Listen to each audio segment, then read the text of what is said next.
Midi 14h, Sud Radio, la France dans tous ses états. Le président Poutine, c'est un prédateur. C'est un ogre à nos portes.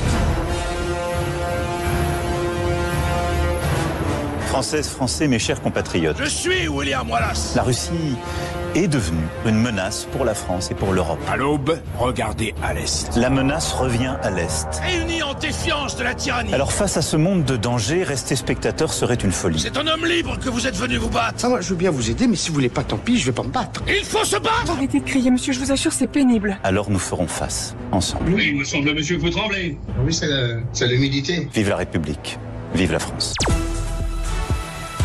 Quand la grande muette ouvre sa gueule, qui veut la guerre contre la Russie? Et nous allons citer la phrase de Georges Clemenceau, la guerre est une chose trop grave pour la confier aux militaires. Effectivement, deux officiers généraux, le général Fabien Mandat, chef d'état-major des armées, et le général Pierre Schill ont fait récemment, devant des médias, des déclarations dont on peut considérer qu'elles relèvent plutôt de l'autorité politique, et ils avaient l'air de considérer que une guerre contre la Russie était plus ou moins inévitable d'ici 3 ou 4 ans. Voilà, ben on va s'en attendre. On va recevoir le général Dominique Trinquant, avec lequel on va essayer de voir si les militaires ont droit d'ouvrir leur gueule. Est-ce que il y a un seuil qu'il ne faut pas franchir?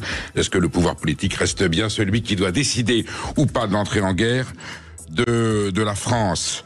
Nous nous pencherons sur le procès Abdallah Osman Ahmed après la tragédie de Romans-sur-Isère. Il y avait eu 2 morts et 5 blessés. Ce Soudanais reçu avec un titre de séjour, marié, qui travaillait et qui finalement s'est livré à un acte de barbarie épouvantable. Ça a été un véritable massacre.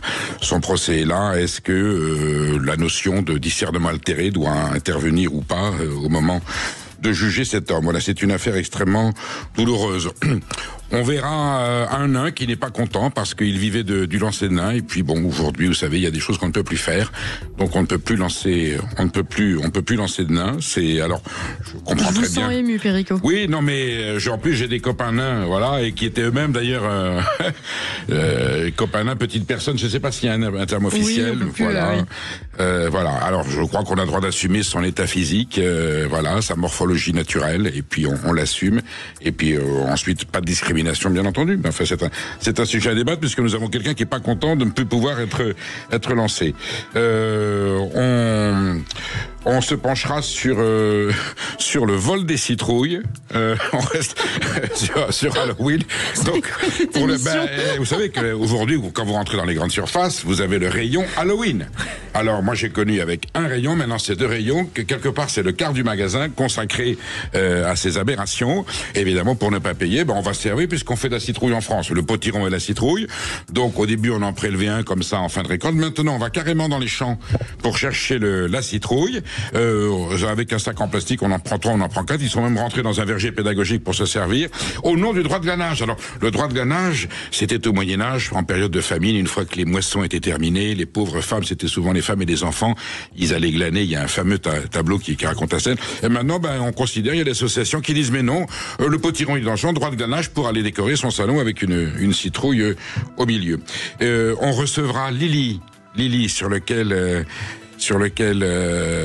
Lily s'est penchée sur le dossier des féminicides. Elle représente une association justement qui s'intéresse au cas du féminicide, et on va essayer de comprendre si la France a bien progressé comme elle le devait sur ces questions, sur les dénonciations, sur la prise au sérieux des alertes. Voilà, une femme qui était allée voir 9 fois, signalé 9 fois qu'elle était agressée et qui a été assassinée.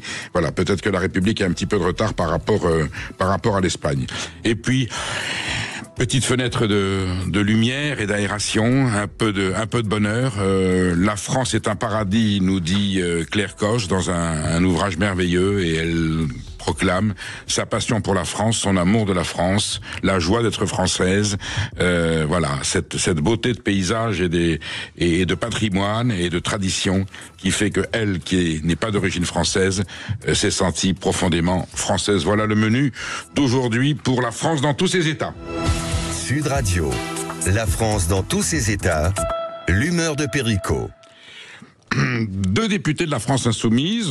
Alors, est-ce qu'ils ont fait une promenade de santé ou une promenade à la santé? Ils sont allés à la prison de la Santé. Ils se sont intéressés aux conditions de détention. Ils ont demandé à visiter les différents quartiers, bien entendu. Une polémique a surgi. Est-ce qu'ils étaient allés voir le président Sarkozy, l'ancien président? Ils disent que non. En fait, on comprend qu'ils sont allés signaler qu'il y avait des différentes conditions de détention à la prison de la Santé, qu'ils considéraient qu'il y avait des gens qui étaient dans des conditions inacceptables, effectivement, 3 à 4 prisonniers dans une cellule de 9 mètres carrés, et que d'autres, des VIP, des personnalités, avaient droit à un traitement de faveur. Alors, veulent-ils insinuer par là que le président Sarkozy devrait être lui aussi mis dans une cellule avec 3 autres personnes et avoir le même traitement que n'importe quel criminel ou délinquant?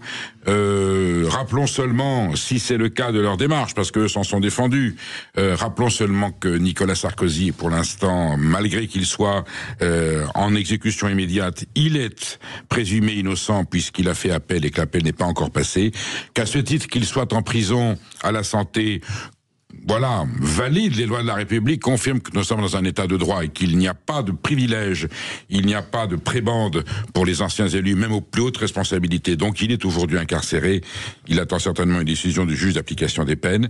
Ce n'est pas pour autant qu'il faut considérer qu'il devrait être traité comme un prisonnier, comme les autres.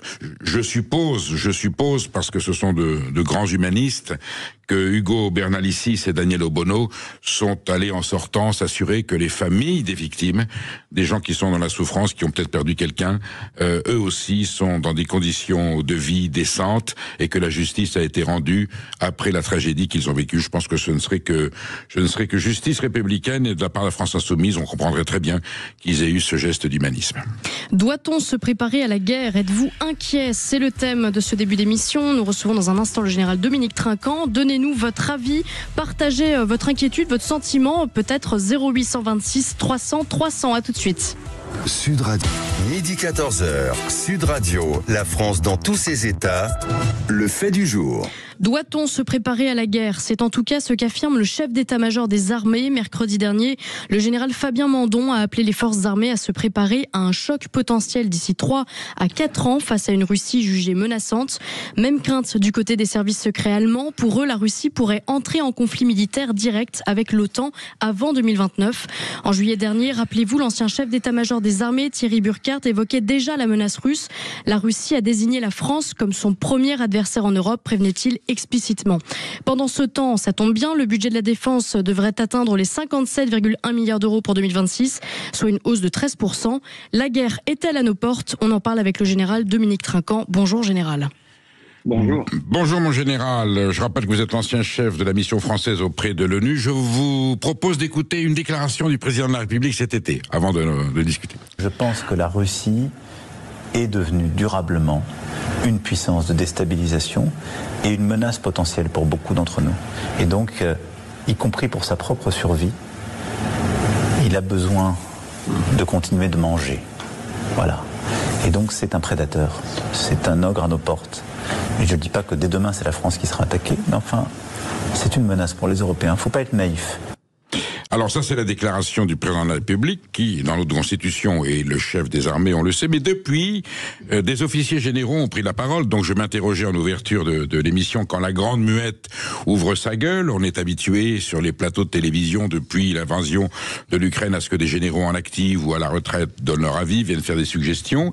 Et puis là, nous avons 3 officiers supérieurs quand même. Le Fabien Mandon, qui est chef d'état-major des armées, le général Pierre Schild de son côté, le général Burkhardt l'avait dit également, qui annonce carrément qu'il faut se préparer à une guerre avec la Russie d'ici 3 ou 4 ans. Première question, mon général, est-ce que c'est bien aujourd'hui, dans le contexte actuel, aux officiers généraux en place et en titre, à décider ou à suggérer la politique de la France, qu'ils fassent cette remarque, eux, au ministre de la Défense, des Armées, au Premier ministre ou au Président de la République, je comprendrai, mais qu'ils viennent déclarer à la télévision « J'ai donné instruction aux armées de se préparer à la guerre », est-ce qu'on est bien dans le droit de réserve auquel les officiers généraux de l'état-major sont tenus? On est dans le devoir d'application des consignes qui leur sont données. Ils ne font que répéter les consignes qui leur sont données. Vous avez bien fait de passer tout à l'heure l'intervention du président de la République cet été, qui lui disait clairement qu'il fallait s'y préparer. Donc ils ne font que décliner à leur niveau en marquant la façon dont les armées se préparaient à ce choc, ce qu'a dit le général Mandon, un choc possible dans 3 ou 4 ans. Et donc ils ne font que décliner leur mission. Ça me paraît tout à fait normal. Pourtant, cette déclaration, quand on annonce la probabilité d'une guerre, que le chef d'état-major des armées dise « nous sommes prêts » au cas où nous recevrions des instructions du pouvoir politique à intervenir, c'est une chose, mais le suggérer ou dire qu'il a donné instruction, ça étonne un petit peu. On n'a jamais été habitué. Alors peut-être dans le passé, vous savez, Georges Clemenceau avait dit la guerre est une chose trop grave pour la confier aux militaires. C'était un contexte tout à fait différent, mais jamais sous aucun autre président de la République, en tout cas pas sous l'autorité du général de Gaulle ou de Georges Pompidou, et même, j'allais dire sous Jacques Chirac ou Nicolas Sarkozy, on a vu des officiers généraux à un tel poste de responsabilité. On dirait à l'époque qu'il n'y avait pas de conflit de la nature de l'Ukraine. Mais se prononcer de façon, entre guillemets, aussi politique, en public, vous donnez une explication. On se souvient de l'épisode où le général Pierre de Villiers, chef d'état-major des armées, Emmanuel Macron vient d'être élu, et le général Pierre de Villiers interpelle le pouvoir, le président de la République, en disant les moyens de l'armée sont insuffisants par rapport aux épreuves qui nous attendent. Et on sait comment ça s'est terminé. Le président de la République est allé au ministère des Armées, a rappelé tout le monde alors en disant je suis votre chef. Et quelques jours après, le général Pierre de Villiers, courageusement, alors qu'on lui proposé de rester, a dit non, j'ai un sens de l'honneur qui fait que je m'en vais, il est parti. Là, on comprend que le pouvoir politique est confronté à un militaire, un soldat qui dit moi je n'accepte pas d'être appelé à l'ordre de cette façon, et il démissionne. Mais prévoir une guerre, est-ce que d'abord, Dominique Trinquant, vous êtes expérimenté sur le terrain, est-ce que la probabilité de la guerre est aussi réelle que ça? Vous savez l'opinion, ce qu'elle dit. On nous vend la guerre pour nous faire des mesures, pour proposer des mesures fiscales ou pour nous faire peur. Est-ce que le risque de conflit avec la Russie aujourd'hui, en octobre 2025, est une réalité? Écoutez, 2 points. D'abord, vous dites on n'était pas habitué. Depuis 40 ans, les militaires, leur action, c'était de sauver les vies, si j'ose dire. On avait des budgets qui déclinaient considérablement et les militaires essayaient de sauvegarder ce qui leur permet aujourd'hui de remonter en puissance. Et c'est pour ça qu'à l'époque, évidemment, ils se préoccupaient surtout de la sauvegarde des armées. Ça, c'est le premier point.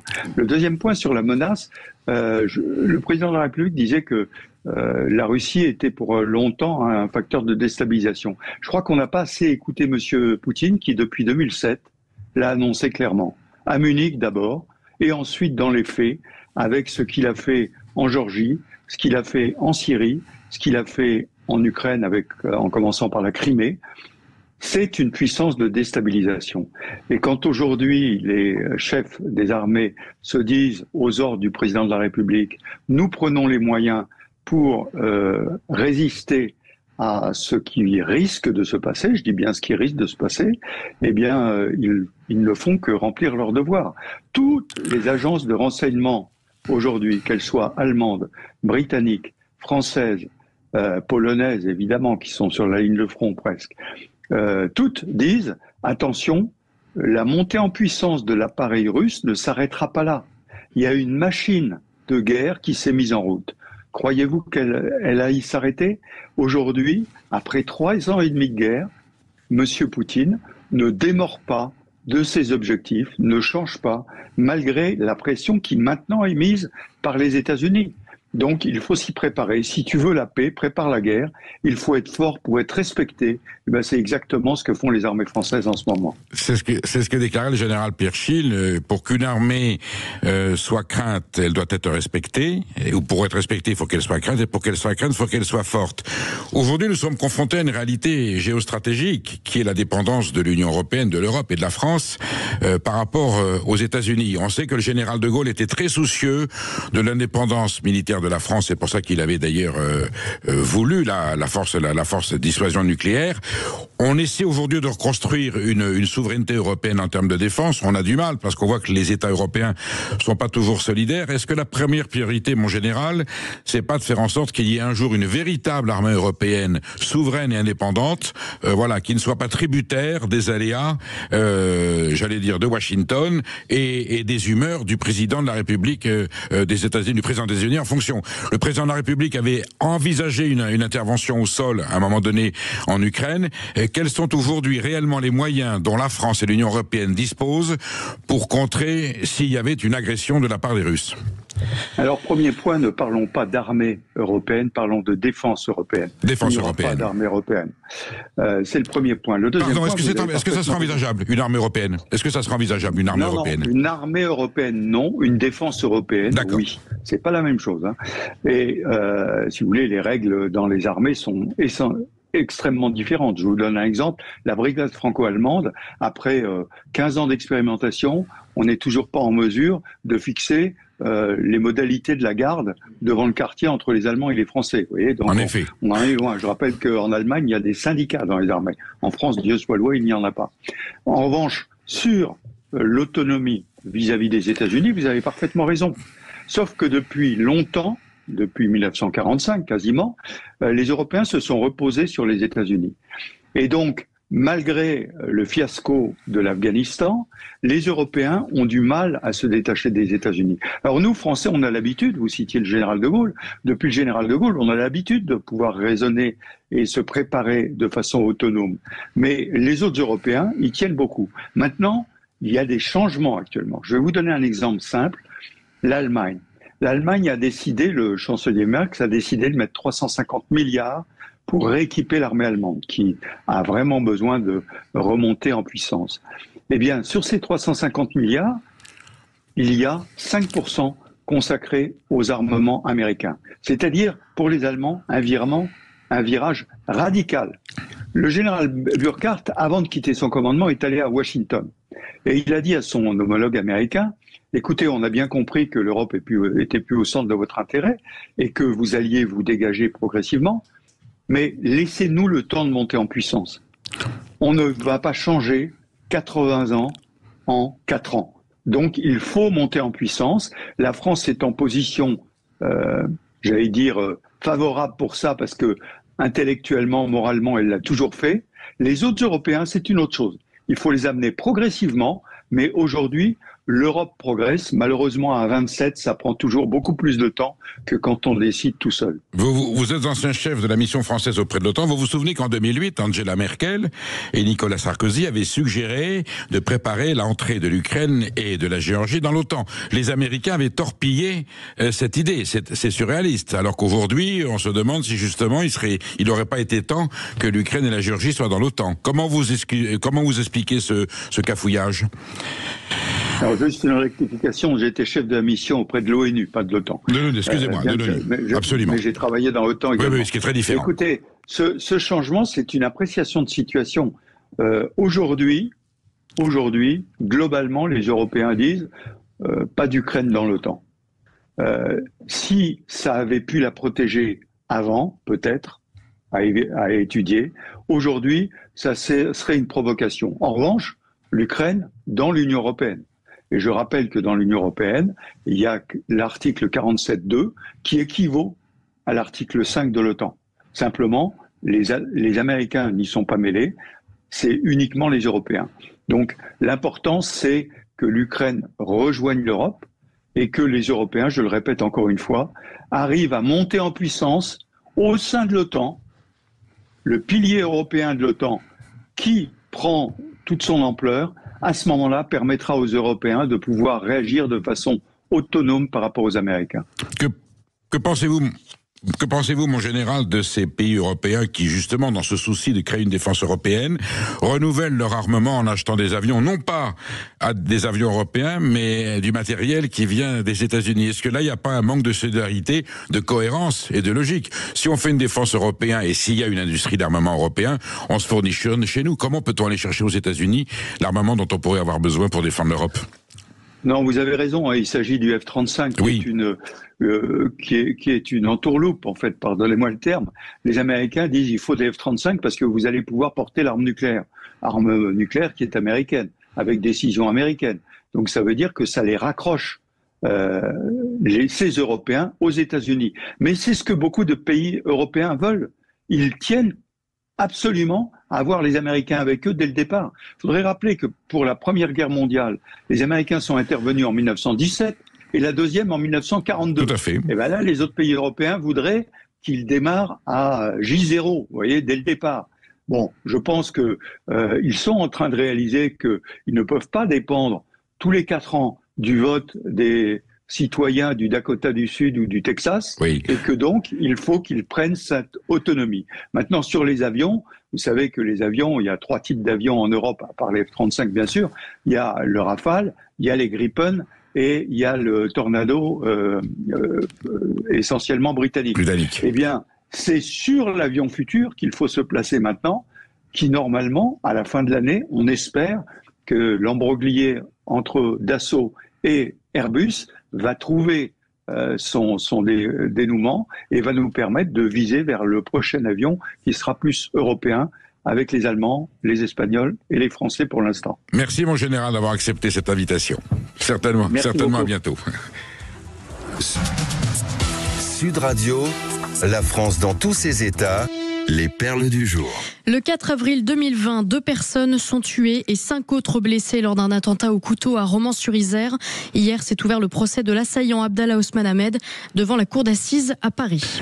Une véritable tragédie, c'était en avril 2020 dans les rues de Romans-sur-Isère et Abdallah Ousmane Ahmed se munit d'un couteau et commence à poignarder des passants, rentre dans des commerces, dans des boutiques. Tue 2 personnes, Thierry Nivon, 54 ans, et Julien Vivon, 43 ans, poignardés devant sa femme et son enfant. Il continue et blesse d'autres personnes dans un état. Alors voilà, la question est, est-ce que c'était dans un état de démence ou était-il en possession de ses moyens? Des experts se sont penchés sur son cas. Certains ont considéré qu'il y avait un trouble psychiatrique, psychologique, d'autres qu'il y avait un discernement qui était altéré. Certains ne partagent pas cet avis. Le problème est de savoir comment on peut prévoir, comment on peut empêcher. Abdallah Ousmane Ahmed était originaire du Soudan, qui est un pays où il y a effectivement une situation tragique. Il est arrivé certainement ébranlé par cette situation. Il a eu un titre de séjour, une carte de séjour de 10 ans. Il était marié, il vivait, j'allais dire, de façon normale, avec un emploi dans une usine. Et puis tout d'un coup, dérapage. Accident psychologique, accident terroriste, voilà. En tout cas, ce qui est sûr, c'est que le procès s'ouvre et que on a envie de savoir exactement ce qui s'est passé. Est-ce qu'on a manqué de prudence? Est-ce qu'on aurait pu suivre ce dossier de façon plus proche? Voilà, quelqu'un qui arrive du Soudan, c'est certain qu'il y a une forte tension. Une forte tension. Lui, avait-il des antécédents? A-t-il vécu sur place? On peut pas se pencher sur le cas des immigrés arrivant en France pour savoir quelle est leur situation, quel est leur état de santé. Sauf que les habitants de Romans-sur-Isère qui ont vécu cette tragédie, avec 2 morts et 5 blessés, se disent aujourd'hui qu'ils ne se sentent pas en protection, que la justice arrive trop tard et que la police n'a pas fait ce qu'elle avait à faire. Il y a un malaise évident. On verra bien quelles seront les conclusions de ce procès, mais je pense qu'il faudra en tirer les conséquences et certainement prévoir un système de prévention plus efficace que ce qu'on a aujourd'hui pour éviter d'autres tragédies de ce genre. Et puis une autre... Les divinités malignes, le démon. Et aujourd'hui, dans les grandes surfaces, quand vous entrez, on reviendra d'ailleurs sur le jeu d'Halloween à ce moment, sur le sens culturel et politique et sociologique de la fête d'Halloween. Mais enfin, vous avez dans les grandes surfaces un rayon, carrément un espace consacré pendant la fête d'Halloween à tous les ingrédients, à tous les ustensiles, à tous les objets qui sont censés décorer la maison, le jardin et habiller la famille pendant cette fête. Eh bien, figurez-vous qu'aujourd'hui, des gens vont dans les champs de citrouilles chez nos agriculteurs qui sont déjà pas dans une situation florissante, on va se servir, on va faire ses courses. Alors on prend pas une citrouille, on en prend pour la famille ou pour le quartier. Alors on prend avec des grands sacs, vous savez, des grands sacs en plastique de courses de grande surface, et on a le témoignage de beaucoup de producteurs, d'agriculteurs, de cultivateurs dans les Hauts-de-France, dans le Val-de-Loire. Il y en a même un au fort du Duxaigné qui est un verger pédagogique qui est là pour préserver les espèces. Eh bien, les gens rentrent, se servent. À un moment donné, l'agriculteur en question, il en est à 15 000 € de perte de ces citrouilles qui ont été volées, a interpellé les gens qui venaient faire leurs courses, qui étaient dit, oh, ben, nous, on pensait que c'était déjà terminé, la récolte. Non. La récolte des pommes, quand elle est terminée, effectivement, il reste quelques pommes au somme, on peut aller, ou des poires ou des fruits, mais la citrouille, quand elle est dans son champ, il faut encore la respecter. Eh ben, ils ont invoqué un droit très ancien, qui est le droit de glanage. Mon Dieu, qu'est-ce que c'est que le droit de glanage? Eh bien, le droit de glanage, en période de disette, une fois que les moissons étaient terminées, que les blés avaient été récoltés, ou même que ce soit l'orge ou l'avoine, qui restait les chaumes, vous savez, c'est la partie de la plante, de la feuille qui reste sur la terre, eh bien, vous aviez des glaneuses et des glaneurs. Il y a eu des tableaux célèbres, des peintres sont consacrés, qui allaient glaner grain par grain, vous en rendez compte l'effort physique, pour ramasser quelques grains, pour faire un peu de farine, avec des enfants, pour éviter la disette. C'était le symbole d'une immense pauvreté, c'était une époque terrible où la famine sévissait, on mourait de faim facilement, et le simple fait de pouvoir récolter quelques grains de blé, quelques céréales, permettait quelquefois à une famille de subvenir à ses besoins. Eh ben, on a évoqué le droit de glanage aujourd'hui, pour autoriser des gens, leur dire, vous avez le droit d'y aller, c'est un droit de glanage, pour aller chercher des citrouilles pour Halloween. Non mais dans quel monde on vit? La citrouille, en plus une citrouille, je sais que ça coûte pas très cher, mais on va se servir, on rentre, et ce que je vous disais, un agriculteur, un dimanche après-midi, il y avait une famille complète, mais alors ils étaient allés comme s'ils étaient à Disneyland ou en activité ludique, ils sont rentrés dans son champ, ils ont pris les citrouilles dont ils avaient besoin, ils sont repartis, évidemment, certains se sont fait insulter, traités de tous les noms parce qu'ils demandaient à garder leur citrouille. Donc la citrouille, si vous en voulez, ben vous allez la payer vous-même, vous respectez les agriculteurs, vous rentrez pas dans les champs, c'est comme si je rentrais chez vous, et qu'imaginez que vous ayez un nain de jardin, je rentre et je me sers, je prends le nain de jardin, je l'amène chez moi. Donc voilà, donc on garde la propriété privée et on fout la paix aux producteurs de pieds de citrouille. Sud Radio, la France dans tous ses états, ne lâchons rien. En partenariat avec les chambres de commerce et d'industrie, les réussites du quotidien. Et nous sommes en ligne avec Pauline Fatella qui a créé un concept génial. Elle est la fondatrice de l'atelier fleuriste et fromagerie artisanale à Mirande dans le Gers. Bonjour Pauline. Bonjour. Bonjour Pauline Fatella. Alors vous êtes à Mirande déjà, vous êtes dans le Gers. Et alors vous avez créé un atelier, moi ça me passionne particulièrement. Moi, j'adore les associations entre les aliments, vous voyez, entre, voilà, le végétal, la terre, la mer, les couleurs. Et là, vous allez proposer un atelier fleuriste et fromagerie artisanale. Vous faites une association entre ce produit naturel, végétal à l'origine, puisque le lait vient de l'herbe, qui est le fromage, et puis les fleurs, les parfums, les formes, et vous faites des accords et des associations de fleurs et de fromage. C'est exceptionnel. Comment vous est venue l'idée de faire ce mariage entre fleurs et fromage ? Tout simplement parce que déjà, dans notre petite ville de Mirande, nous n'avions plus de fromagerie. J'étais fleuriste à la base. Et en fait, la fleuristerie ne suffisait pas forcément à subvenir aux besoins de la boutique. Et je me suis penchée sur quelque chose d'un petit peu plus innovant. Et voilà, j'ai pas baissé les bras. Je me suis dit, allez, faut que je me lance, ça peut être vraiment innovateur. Et du coup, je suis partie sur cette fromagerie qui a permis en fait d'associer les deux pour avoir des idées cadeaux pour tout événement en fait. Vous êtes parti donc de la fleur. Vous auriez pu être fromagère, crémière, fromagère et aller vers la fleur. C'est la fleur qui vous a inspiré. La fleur, on est déjà dans le sensoriel et le sensuel. C'est des parfums, c'est des couleurs. Alors vous savez qu'il y a des fleurs qui se consomment. Je pense qu'on va y venir. C'est la question que je vais vous poser. Vous avez ouvert donc un rayon fromagerie. Les deux commerces sont contigus ou c'est dans la même entité? Ou c'est côte à côte? C'est dans la même boutique. Bon, donc on a... dans la même boutique, en fait. Alors, quand on rentre chez vous, on a un choix entre les odeurs, déjà, pour commencer.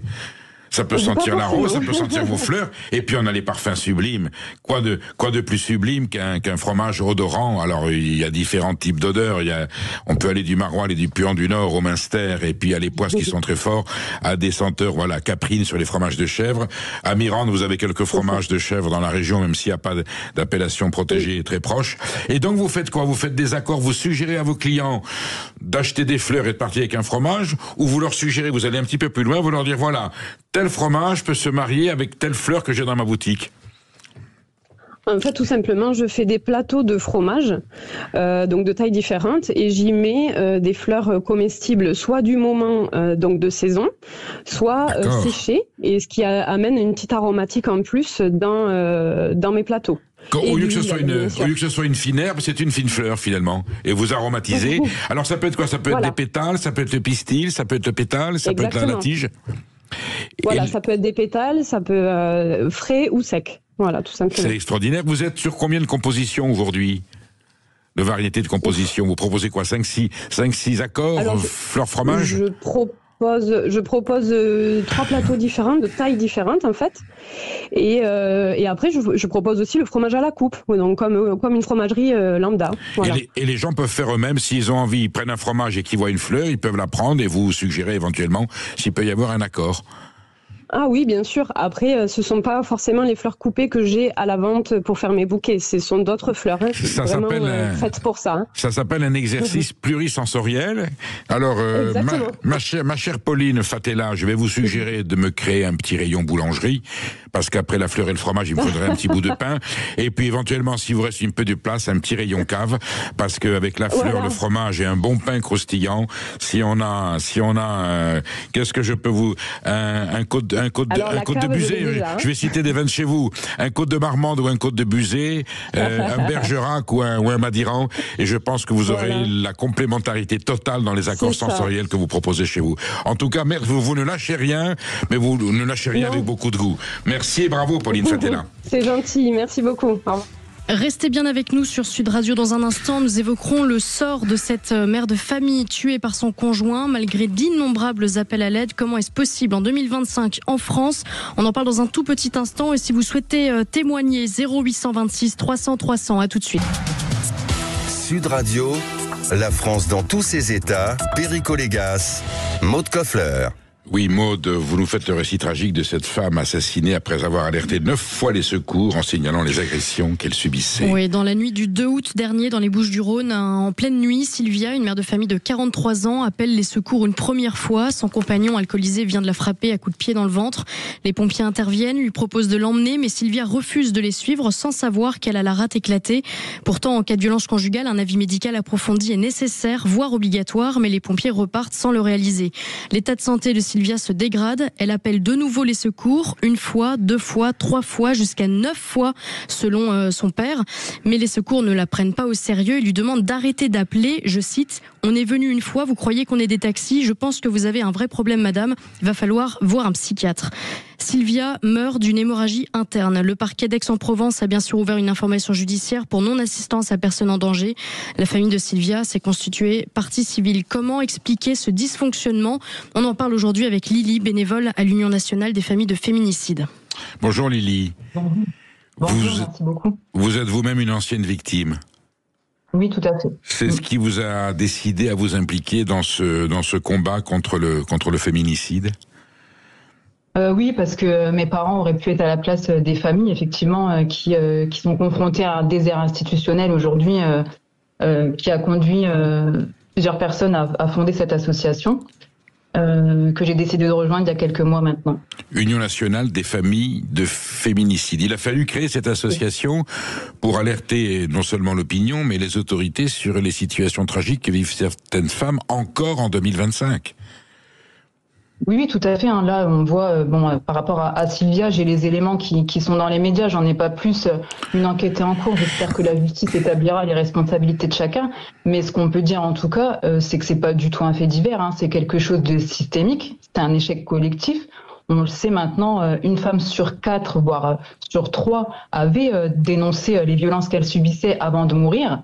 On a encore l'exemple, il y a quelques jours, d'un féminicide où où la jeune femme avait porté plainte pour des violences physiques et plus tard des violences, des menaces de mort, et qui a été poignardée à son domicile en présence de ses 3 enfants. C'est quelque chose de factuel. Ce que vous racontez est assez hallucinant. Le thème, la tragédie des féminicides est aujourd'hui un phénomène de société acté, l'opinion publique le sait, les pouvoirs publics le savent, il y a suffisamment de mobilisation, de prise de conscience. Qu'est-ce qui s'est passé dans notre société française en 2025 ? Je compare à la société espagnole qui a fait des progrès énormes, même si tout n'est pas réglé, mais en tout cas on sent qu'il y a eu un courage politique de la part des gouvernants de prendre les dispositions nécessaires. En France on parle beaucoup, on dit, on dénonce, on alerte, voilà, et on constate qu'il peut y avoir aujourd'hui des crimes d'une telle violence, une telle horreur, j'allais dire de façon incontrôlable, imparable. Comment vous expliquez qu'il y a une telle défaillance de la part des services de l'État et de la société dans le cas des féminicides où une femme a alerté 9 fois et ça n'a pas suffi? Oui, on le sait, les femmes, elles manquent pas de courage, elles manquent de protection.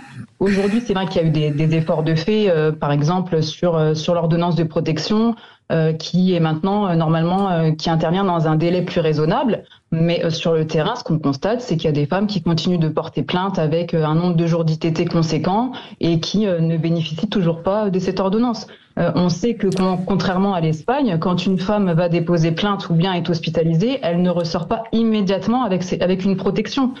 Et on sait aussi que c'est le moment où la femme décide de partir et où elle dénonce les violences que ça devient le plus dangereux.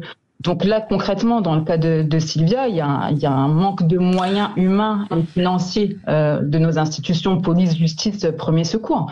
Mais ce qui est criant, c'est le manque de formation, notamment des primo-intervenants là auprès d'une femme victime de violences intrafamiliales. On sait que des personnes formées auraient été amenées à poser les bonnes questions, à ne pas mettre encore plus en danger une femme qui l'est déjà et aura eu une écoute suffisante. Donc on voit bien qu'il y a des efforts de la part des politiques, mais on est très très loin du compte. On n'a pas le budget financier, on n'a pas les volontés non plus d'aller plus loin, puisqu'aujourd'hui, nous, associations, on pallie quand même au manquement de ce gouvernement. Pour être très concret, ça veut dire quoi? Une femme arrive, elle signale la détresse dans laquelle elle est, le danger, le risque de mort qu'elle subit. Vous voulez dire qu'il y a des fonctionnaires, quand elle se présente devant eux, qui traitent ça comme si c'était une effraction, un vol, un tapage nocturne. On dit quoi? Voilà, on s'est noté très bien.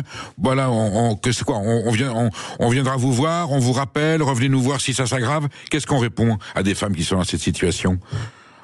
Alors malheureusement, on voit encore que dans certains commissariats, effectivement, on demande de repasser demain, ou alors on demande de faire un effort, on demande qu'est-ce qu'on a fait. Bien souvent, on impute à la victime aussi la responsabilité, jusque dans sa mort, puisque là, on va dire Sylvia a refusé de suivre les secours, propos sur lesquels je serais plus nuancée, parce que c'est pas un refus, malheureusement, elle était dans l'incapacité pour plusieurs raisons, quand on est sous violence, de suivre les pompiers à ce moment-là. Mais effectivement, les policiers encore reçoivent les femmes parfois de façon très, très désobligeante, les mettant en danger. Mais même quand les policiers font correctement leur travail, la justice a un temps long pour mettre les femmes en sécurité, malheureusement. Et on sait que c'est vraiment le moment crucial où elles sont le plus particulièrement en danger. Il faut interpeller qui à ce niveau d'aberration? C'est un scandale, c'est un scandale d'État. Alors... Oui, il y en a déjà, je veux dire, heureusement que c'est pas tous les jours. Si, il y en a tout le temps, et beaucoup plus qu'on ne pense. Et dans des conditions qui sont absolument inconcevables. Il faut interpeller qui? C'est la classe politique, c'est le gouvernement? Est-ce que d'autres autorités, est-ce que les autorités départementales, régionales, est-ce qu'on peut mettre en place un système de protection immédiate? Si la police ne répond pas, est-ce qu'il peut y avoir un service social qui prend tout de suite la personne en danger sous sa protection? Ou il n'y a pas aujourd'hui d'arsenal administratif ou législatif qui permettent de réagir de façon efficace? Mais comme je vous disais, on a des moyens législatifs qui existent, mais qui ne sont pas mis en place. Alors pourquoi ils ne sont pas mis en place? À votre avis, pourquoi ils ne sont pas mis en place? Il y a forcément un manque de moyens, un manque de formation et un manque de volonté. Et puis, c'est un peu la roulette russe, parce que pour les femmes, ça dépend vraiment sur qui vous tombez. Si vous tombez sur la bonne assistante sociale, sur le bon policier, sur le bon médecin, sur le bon procureur, voilà, c'est vraiment la roulette russe. Maintenant, on voit aussi en Espagne un dispositif qui existe qui s'appelle Biogène, très efficace, qui met en relation tous les services qui vont être en contact avec les victimes. Et aujourd'hui, on voit qu'il y a ce manque de cohésion entre les services. Là, le fait que tout est relié la femme va parler aux policiers, aux médecins, à l'assistante sociale. Ça va évaluer en temps direct le danger et pouvoir ainsi lui proposer une protection adaptée. C'est-à-dire que la femme ne repart pas sans protection comme ça se passe aujourd'hui en France. Et aujourd'hui, on manque aussi de cohésion entre les services, malheureusement, même entre les juges aux affaires familiales et les juges au pénal, par exemple, il n'y a aucune cohésion dans les dossiers. Ce qui fait qu'aujourd'hui, les femmes se retrouvent parfois face à des situations aberrantes. Et moi, je le répète vraiment, les femmes parlent, mais elles ne sont pas encore suffisamment crues, entendues et protégées. Est-ce que l'Union nationale des familles de féminicides, aujourd'hui, elle va sur le terrain, bien entendu, elle s'occupe d'abord des victimes, est-ce qu'elle interpelle des parlementaires? Est-ce que vous avez la possibilité d'interpeller des représentants à la préfecture, au commissariat? Est-ce que je suis sûr qu'il y a des parlementaires qui sont mobilisés là-dessus et qui essaient de faire bouger les choses? Oui, tout à fait. On intervient notamment auprès des ministères. Depuis le Grenelle, on intervient régulièrement auprès des ministères. On fait beaucoup de formations auprès des gendarmes, des professionnels de santé, des collégiens. Et on interpelle au maximum aussi, notamment à la marche qui aura lieu le 22 novembre. Mais voilà, même si je vous le disais tout à l'heure, ça avance quand même, on voit des avancées, on voit certaines personnes politiques, certains députés s'engager malheureusement plus que d'autres. Donc c'est un combat qu'on continue de mener, mais c'est la société tout entière aujourd'hui qui doit s'emparer de ce problème qui est les violences intrafamiliales. Je pense qu'au niveau de l'école, il serait très important de réinsister sur l'éducation des garçons, leur apprendre des valeurs fondamentales. C'est terrible qu'on en soit là, qu'on soit obligé dans l'éducation pour certains jeunes garçons, leur dire voilà quels sont les droits de l'homme, quels sont les droits d'une femme, quel est le comportement à ne pas avoir, quelle est la vision du monde à ne pas avoir. Vous pensez que c'est une idée qui pourrait évoluer ? Mais ça, c'est fondamental. Nous, on le voit puisqu'on intervient notamment auprès de collégiens et on voit on peut voir les idées reçues qui peuvent avoir, notamment concernant les femmes et les filles. C'est assez éloquent et voilà, c'est nécessaire. La sensibilisation auprès des plus jeunes, c'est nécessaire. La formation auprès des primo-intervenants, c'est nécessaire, mais pas que. On doit aussi aller plus loin, c'est-à-dire former les banquiers qui peuvent, par exemple, voir une situation de violence économique. Il faut former les entreprises qui peuvent avoir des victimes au sein même de leur entreprise. Et puis nous, on intervient aussi en détention parce que pour éviter justement cette récidive, on estime qu'il faut aller aussi au contact de ces hommes violents pour enrayer en fait toute cette violence. Voilà on voit bien que la mission est large. En tout cas, merci Lily d'avoir témoigné. Courage, ancienne victime et bénévole à l'Union nationale des familles de féminicides, dont la mission est aujourd'hui essentielle pour ces femmes qui sont dans la souffrance et la détresse. Merci, à bientôt. Vous restez avec nous parce que nous allons recevoir sur un registre tout à fait différent. Là, on va avoir les beautés, les lumières de la France, le paradis français avec Claire Koch qui est aux éditions du Cerf a publié un livre qui est un souffle de bonheur, un souffle de joie et qui nous rappelle qu'on est dans un pays merveilleux où il fait bon vivre. Et pour témoigner, 0826 300 300, on est ensemble jusqu'à 14h. À tout de suite. Le face-à-face. Douce France, cher pays de mon enfance, bercé de tendre insouciance, je t'ai gardé dans mon cœur. Mon village, au clocher, aux maisons sages, où les enfants de mon âge ont partagé mon bonheur. Chaque fois que j'entends cette chanson, je suis transcendé, parce que cette chanson, elle raconte quelque chose que l'on peut vivre tous les jours. Et vous, Claire Koch, vous l'avez écrit, vous avez fait un tableau écrit des beautés, des bonheurs de la France, j'allais dire des gloires de la France. Votre livre s'appelle Le paradis français. Alors, on se demande, vous êtes sûr que vous habitez bien en France? Oui, vous savez bien, vous n'avez pas pris de substance stupéfiante qui vous aurait fait voir les choses de façon différente. C'est bien la France que vous avez aimée, que vous avez parcouru, que vous avez traversé. Et vous nous livrez ce témoignage. Il y a un côté document historique, il y a peut-être un soupçon de traité politique aussi, parce que vous encouragez les Français et ceux qui vivent en France à la regarder une deuxième fois, d'aller au coin de la rue, voilà, sous l'arbre, les paysages, dans les clairières, regardez tous les bienfaits qui sont accumulés, et vous en déduisez que malgré tout, dans notre malheur, dans notre détresse, dans nos angoisses, mais qu'est-ce qui fait bon vivre en France? Pourquoi tout d'un coup vous vous êtes décidé à faire cette proclamation: vive la France, à la gloire des beautés et des bontés françaises? Tout d'abord, je vous remercie pour cette invitation. Je suis très touchée qu'on parle de ce livre, que ce livre est un écho voilà, à la radio, j'espère à la télévision ensuite. Je vous remercie. Alors moi, je tiens à préciser que je ne fais pas de politique. Lorsque j'écris sur mon amour de la France, c'est cette France que je regarde avec mes yeux d'immigré, parce que selon l'INSEE, moi je suis une immigrée, je suis née de parents étrangers à l'étranger. D'où êtes-vous? Je suis originaire de Turquie, je suis arrivée en France à l'âge d'1 an. Où ça en Turquie? De l'Est, complètement de l'Est, une ville qui s'appelle Tunceli. C'est presque au Kurdistan. Alors oui, c'est en Turquie, c'est une zone à forte population kurde. Tunceli, je crois savoir qu'il y a un cimetière avec des pierres tombales sculptées, enfin quelque chose. Oui, en forme de bélier. En forme de bélier. Tête de bélier. D'ailleurs, mon nom de famille veut dire bélier. Si je traduis. La Turquie, qui est un merveilleux pays avec des paysages de grande diversité, très différentes. Voilà, grande nation, grand passé, grande culture. Et moi, j'ai voulu rendre hommage à la France où j'ai grandi. Donc c'est une enfant turque arrivée en France qui proclame ça, et française d'origine turque, bien sûr. Oui. Voilà. Et en fait, je la raconte à travers voilà, mes yeux quelque part d'étrangère, parce que chaque fois que je sortais de chez mes parents, donc chez mes parents qui vivaient à l'heure turque, qui parlaient turc à la maison, tout en nous élevant, moi et mes frères, en France. En fait, quand je sortais, eh bien, j'étais émerveillée par tout ce que je voyais de la France. Je sais pas, des gravillons par terre, aux façades des immeubles, à l'architecture française.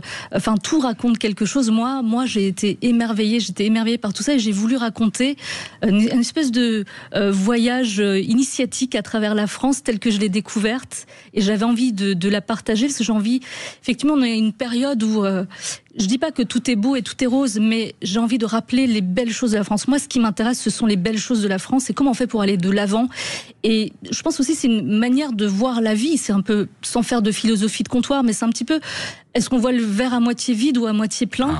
Voilà, moi, j'avais envie de rendre hommage à cet esprit français, ce qu'on appelle la douceur de vivre, une spécificité qui était française. Voilà, je voulais rendre hommage à la France. Chez vous, le verre est pas à moitié plein, il est totalement plein, la bouteille est pleine. Pour autant, vous dites, j'ai grandi en France avec l'obligation d'en être tenu à distance, comme si c'était mal de devenir pleinement français. Être française m'était interdit. Mes parents m'ont élevé sur l'idée que, malgré les années passées ici, je n'appartenais pas à ce pays, mais à celui de mes ancêtres, dont je ne connaissais pas grand-chose, pour ainsi dire rien. Vous avez eu un problème d'intégration à cause de vos parents qui considéraient, ils disaient quoi? C'est pas possible, on peut pas devenir français, ou il ne faut pas devenir français? Alors mes parents espéraient, comme beaucoup d'immigrés à l'époque, repartir dans leur pays d'origine. Donc ça ne s'est pas fait. Puis nous on a grandi, on s'est installé, on a fait nos études, c'est mes frères et moi. Et donc pas d'enracinement, si je comprends bien, pas forcément. Dans leur esprit, il n'y avait pas d'enracinement. Et au départ, ils n'étaient pas vraiment hostiles à la France, mais ils sont venus librement en France, c'est parce qu'ils ont choisi de venir en France. Alors, ils étaient réfugiés politiques, ils ont mais ils avaient choisi la France, on est bien d'accord. Alors, je vais vous dire, en vrai, ils rêvaient d'aller vivre en Allemagne. Et leur demande n'a pas été acceptée, donc c'était un peu un choix par défaut. Mais moi, où la communauté turque est très importante, il y a une ancienne tradition. Oui, voilà. Exactement. Et puis, parce qu'une partie de ma famille était déjà installée là, mes oncles côté paternel et maternel étaient déjà installés en Allemagne, où ils travaillaient.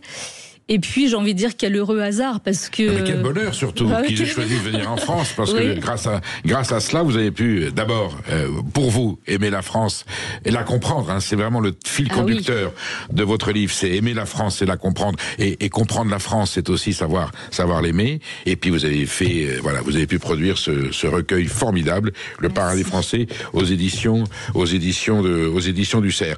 Donc, aujourd'hui, vous êtes française, j'allais dire, de cœur, d'âme, d'esprit, de choix, de sens, de sentiments et d'émotions.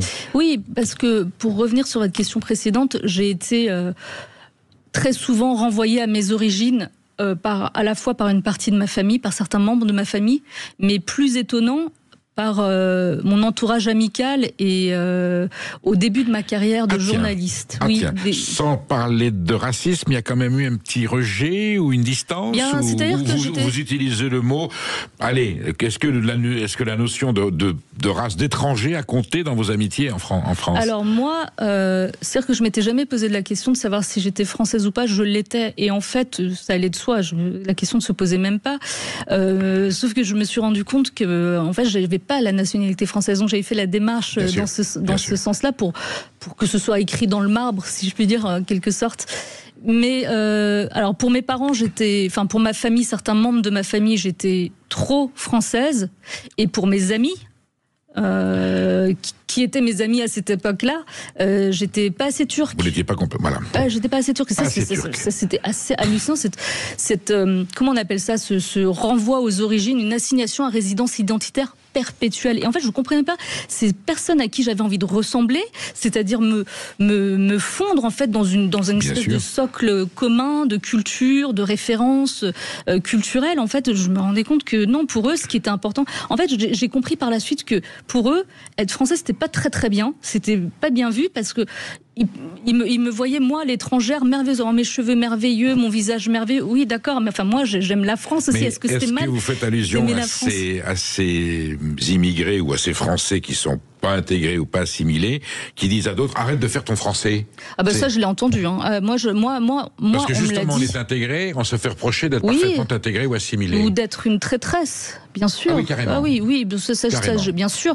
Vous savez, j'avais écrit un premier livre en 2021. Encore une fois, moi, mon propos n'est jamais politique. Le prénom, sur votre prénom clair. Sur mon prénom, sur mon changement de prénom, où je raconte, tout ce que j'ai vécu en fait à partir d'un simple changement de prénom, qui en plus, un prénom, c'est quand même, ça définit ce qu'on aime. Ça veut pas dire ce qu'on n'aime pas, c'est dire ce qu'on aime. Moi, j'aspirais à devenir française. Et en fait, quand j'ai fait ma demande de naturalisation, en fait, je me suis rendu compte que sur le dossier de naturalisation, il est possible de demander, c'est pas une obligation. Vous avez un prénom turc d'origine, sans ça? Oui, j'ai un prénom turc d'origine. Que vous pouvez donner ou non? Prénom, bien sûr, mon prénom de naissance, c'est Chidem, ça veut dire crocus. Crocus, la fleur de crocus. Bien sûr, voilà. Chidem, c'est ravissant. La fleur des montagnes. En plus, ma famille est originaire des montagnes de l'Anatolie. Voilà, donc j'avais du mal à comprendre qu'on puisse encenser. En fait, moi, voilà comment je le perçois aujourd'hui avec le recul. C'est-à-dire que tout ce qui n'est pas français est encensé. Et dès que, j'avais le sentiment qu'être français c'était mal. J'ai ce sentiment-là. C'est pour cette raison que j'écris.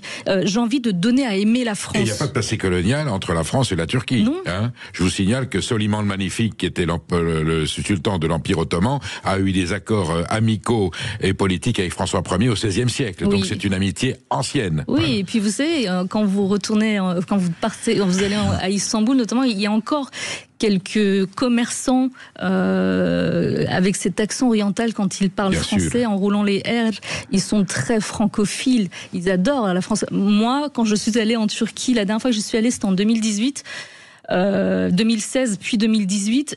Mais toutes les personnes que j'ai rencontrées adoraient la France. On me parlait de Napoléon, de Louis XIV. On les appelle le Levantin avec ce petit accent qui roule. Et Édouard Balladur, qui fait Premier ministre et qui vit toujours, était justement un ancien Levantin. Et puis en plus, c'était aussi un marqueur social dans le sens où parler français, c'était chic. C'était la langue autrefois. Manger français, c'était chic. Bien sûr. Mais il y a toujours eu des liens, je vous dis, entre pour parler de Topkapi, le divan, la sublime porte, qui sont les termes, des institutions ottomanes à Istanbul. Il y a toujours eu des liens anciens avec la France. Mais enfin, vous êtes venu ici, et je peux parler d'une renaissance. Vous gardez vos racines, vos origines, vous ne reniez rien de ce que vous êtes, mais il y a une renaissance française à travers la beauté, et vous sublimez les vertus de ce pays. Vous avez un œil, justement, c'est votre œil qui vient de loin, parce que vous n'êtes plus étrangère, vous êtes française. C'est votre œil extérieur qui vous permet de dire, mais vous êtes fous, les Français, ceux qui ne comprenaient pas où vous habitez. Mais vous vivez dans un trésor. C'est une féerie. Voilà, c'est un festival. Et tout simplement, c'est un paradis. Tout le terme de votre livre est un paradis français. Tout à fait. Et le titre de mon livre est inspiré d'un illustrateur mondialement connu, mais très peu connu en France, un illustrateur français alsacien qui s'appelle l'oncle Hansi. Je vous ai apporté un exemplaire. Bien sûr.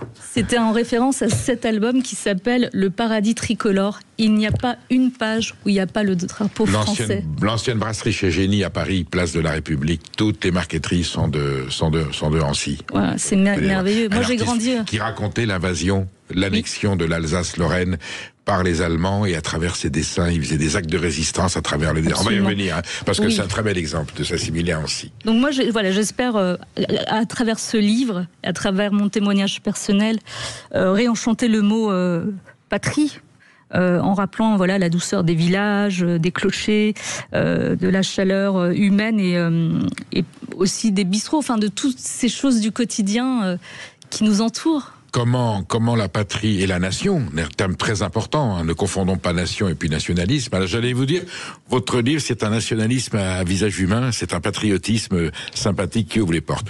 Claire Cosse, on va faire une petite pause, on va reparler de ce paradis français que non seulement vous l'avez découvert, là c'est pas que vous le réinventez, vous nous en révélez des aspects que nous soupçonnons pas, et quand on a fini, même si on était déjà très heureux d'être français, on l'est encore davantage à la lecture de votre ouvrage. À tout de suite, Claire Coche. A-t-on raison de dire que la France est le plus beau pays du monde finalement? Dites-nous 0826 300 300, à tout de suite sur Sud Radio.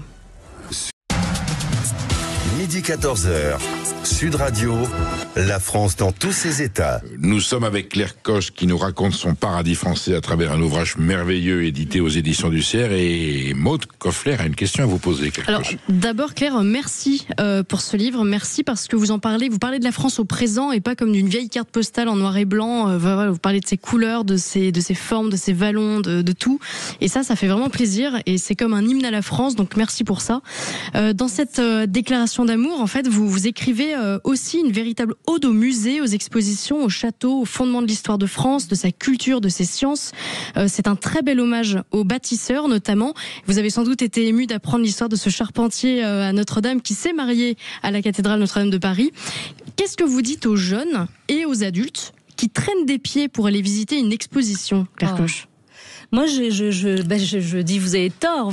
Il y a tellement, on apprend tellement de choses dans les musées. Et d'ailleurs, c'est aussi en partie comme ça que j'ai découvert l'histoire de France, le passé ou l'histoire contemporaine. Les expositions qui foisonnent, vous dites bien. Mais il y a des expositions partout. On ne sait même pas combien il y en a. Il y en a énormément. Je donne un chiffre, mais c'est une fourchette du nombre d'expositions qui sont organisées en France. C'est vraiment, moi, ça n'engage que moi, évidemment. Je ne suis pas une spécialiste de cette question-là, mais je me demande même si c'est pas une spécificité française. En tout cas, quand je vais à l'étranger, peut-être, dans les musées ou les expos, il y a énormément de Français. Je les remarque, je les entends. Donc je me dis, il y a une curiosité française qui est fantastique. On est curieux, ça fait partie de notre manière d'être, en fait. Et oui, on apprend énormément de choses. Et en plus, les organisateurs de ces expositions font un travail fantastique de mise en valeur. Enfin, il y a une vraie chorégraphie aussi dans les expositions. On évolue comme ça tout au long. Enfin, je pense à une expo qui me vient comme ça en tête, c'était celle sur les grands magasins. J'ai redécouvert l'histoire des grands magasins, les grands magasins qui étaient notamment, je cite par exemple le Bon Marché, il y a d'autres grands magasins, mais pourquoi ça s'appelait le Bon Marché? Parce que c'était bon marché justement, c'était des petits prix, ça a changé, en grande quantité, voilà. Et il y a le Printemps aussi, les Galeries Lafayette, on va citer les autres. Mais qui sont des institutions, qui sont presque des musées aussi en soi, exactement, mais 5 ou 6 générations. Exactement, et puis moi j'ai découvert en fait qu'avant en plus ça c'est une invention française. Les grands magasins, ça c'est une invention française. Dans mon livre d'ailleurs, je répertorie aussi les inventions françaises. Je veux dire là, j'en ai découvert une autre après la publication, enfin une fois que j'avais rendu les épreuves du livre. Est-ce que vous savez que l'échelle Monnoyer de Ferdinand Monnoyer, c'était français? C'est mondialement répandu. Non. Vous savez ce que c'est? C'est quand vous allez chez l'ophtalmo, il y a des lettres qui sont, on vous demande de les lire. Oui. Et ça, c'est français. La plus grosse à la plus petite. Voilà. Et en fait, quand vous lisez à gauche de la liste, sur le côté, les premières lettres, ça fait Monnoyer. Et à droite, c'est Ferdinand. Ah oui, j'y ferai attention, tiens. Docteur, médecin, docteur. Quand vous regardez, vous ferez attention. Mais ça, c'est français. C'est extraordinaire. Le BCG, c'est une invention française. Enfin, on a inventé, on était le pays. Moi, c'est ça qui me touche quand je découvre l'histoire de France. Tous les jours, je découvre des choses. c'est un peuple d'inventeurs, de génies, c'est extraordinaire. Il y a des choses qui ont... Enfin, il y a eu plein d'inventions pour plein de choses. Les soreuses à salade, ça c'est génial. Franchement, et c'est des choses du quotidien qui sont utiles. Moi, je suis fascinée. Voilà, quand je vais dans les brocantes, ce que je veux dire, le paradis français, il est partout dans le quotidien, dans les choses simples aussi de la vie. Quand je vais dans une brocante, mais quand je vois ces outils, là, ces machines... Il y a le concours d'épines, qui a très longtemps a permis au génie français de s'exprimer à travers des ustensiles, souvent du quotidien, ou des choses beaucoup plus sophistiquées. Voilà, moi, tout ça m'émerveille. Je dis pas que j'ai un regard extraordinaire sur les choses, j'ai un regard peut-être neuf, comme j'ai été élevée comme une étrangère, en fait. Si vous voulez, parfois, soit certains de mauvaise foi ne veulent pas reconnaître ces beautés françaises, ce génie français, et d'autres, en fait, ne les voient plus. Parce que on a tendance plutôt à noircir le tableau. Encore une fois, je dis pas que tout est beau et tout est rose, mais on pourrait aussi raconter les pages lumineuses de l'histoire. Voilà, ce livre, c'est un hommage à tout ça. Claire Koch, où avez-vous fait votre scolarité? Dans quel type d'enseignement? Moi, j'ai fait un BEP vente. Mais avant votre scolarité première, quand vous arrivez? À l'école primaire française, oui, à Rennes. À Rennes, avec, on disait encore instituteur à l'époque, professeur des écoles. Professeur des écoles, il me semble. Professeur des écoles, déjà, c'était dans les années 80. Je suis vieux, c'est pour ça. Mais j'aime le mot instituteur parce que ça donne institution. J'allais vous dire de façon très, très, très sincère. Vous parlez un français, vous avez appris très vite et vous avez intégré parce que votre français est beau. Je dis ça parce que votre texte est beau. Votre façon d'écrire est sublime. Très touchée, merci. Voilà, et c'est vrai, merci. Et vous l'abordez d'ailleurs, ce chapitre sur la langue française. Voilà.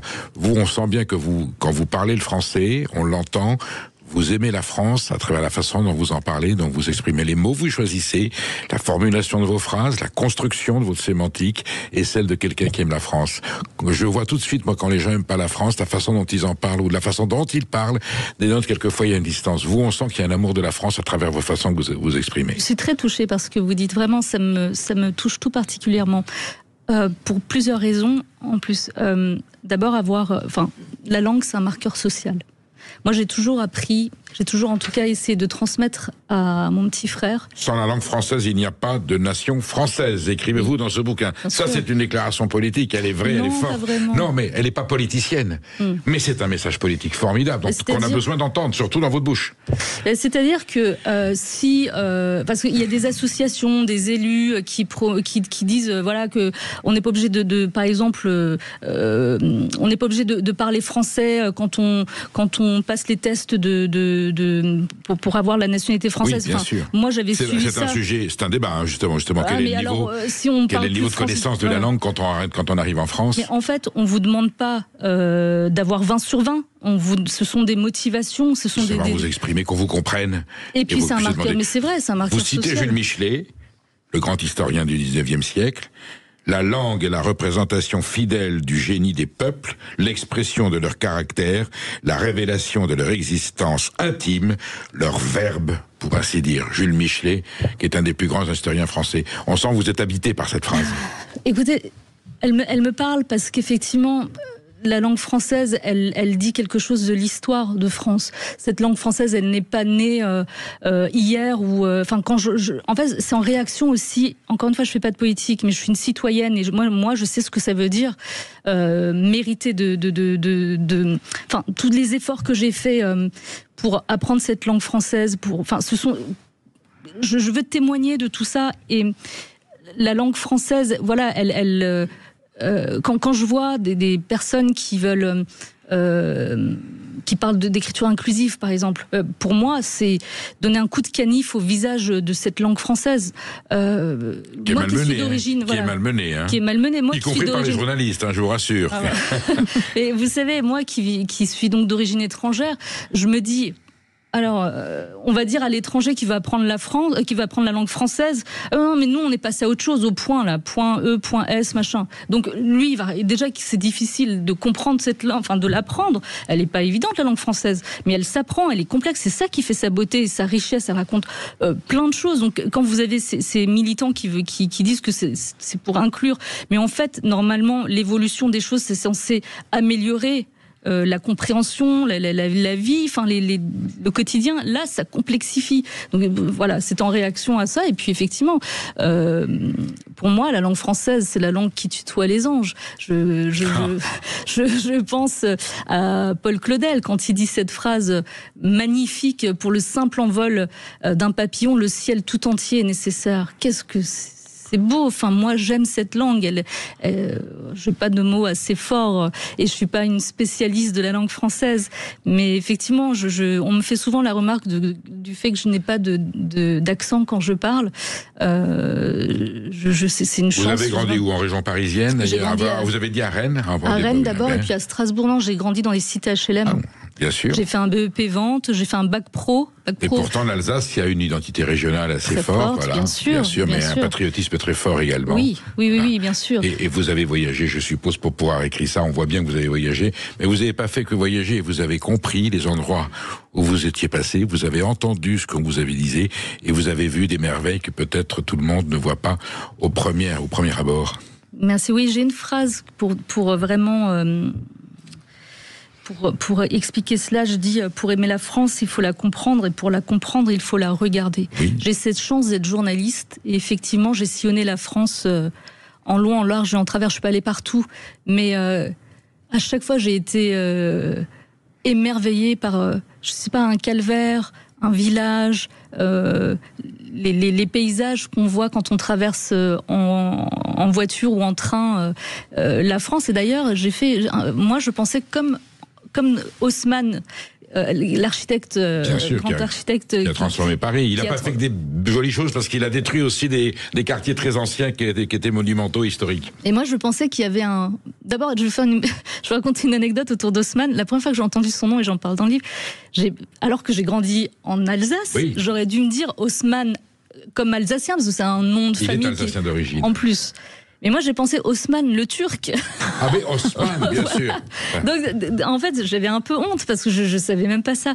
Et pour la suite de l'anecdote, un jour, j'étais en voiture avec mon époux. On reprend l'anecdote avec vous dans quelques instants. Oui. On fait une petite pause et vous allez nous la raconter. Vous qui nous écoutez, qui vivez en France, avez-vous le sentiment de vivre dans un paradis ou dans un enfer? Claire Koch est avec nous, elle nous parle du paradis français paru aux éditions du CERF. N'hésitez pas à témoigner, 0826 300 300. À tout de suite. Sud Radio. Sud Radio. Parlons vrai. Parlons vrai. Sud Radio. Parlons vrai. Est un paysage en soi. Yves Duteil, la langue de chez nous, chanteur merveilleux. Et quand on lit votre livre, on voit bien que le paysage est un récit. Jean Giono, Gustave Flaubert, Honoré de Balzac, leur langue, c'est celle des paysages, la Provence, la Touraine, la Normandie qu'ils traversent. Vous alliez nous raconter une anecdote justement sur ces paysages qui vous ont inspiré. Oui. D'ailleurs, en parlant de Jean Giono, vous me faites... Enfin, j'ai tellement de choses à raconter. Vous savez, vous viendrez, Claire, pour le tome 2 et le tome 3. D'accord. Mais rien que celui-là mériterait plusieurs émissions. Voilà, mais une heure, c'est déjà très bien. Alors, Jean Giono faisait des retraites, vous savez, avec les amoureux de la nature. Il partait plusieurs jours de marche... excusez-moi, le nom m'échappe parce que j'étais encore cet été sur les traces de Giono avec cette association merveilleuse qui lui rend hommage. À côté de Manosque. Oui, exactement. Alors pardon, je me souviens plus du nom. Provence. De quoi, de l'association? Oui, même du lieu où il allait, ce coin où... L'Aimé. Du côté d'Aimé, enfin du côté de Sisteron, oui, mais là, il n'y a rien. Mais vous avez raison, il y a un teint particulier. En tout cas, voilà, oui, c'est pour ça aussi que... c'est en Haute-Provence, en tout cas. Voilà, exactement.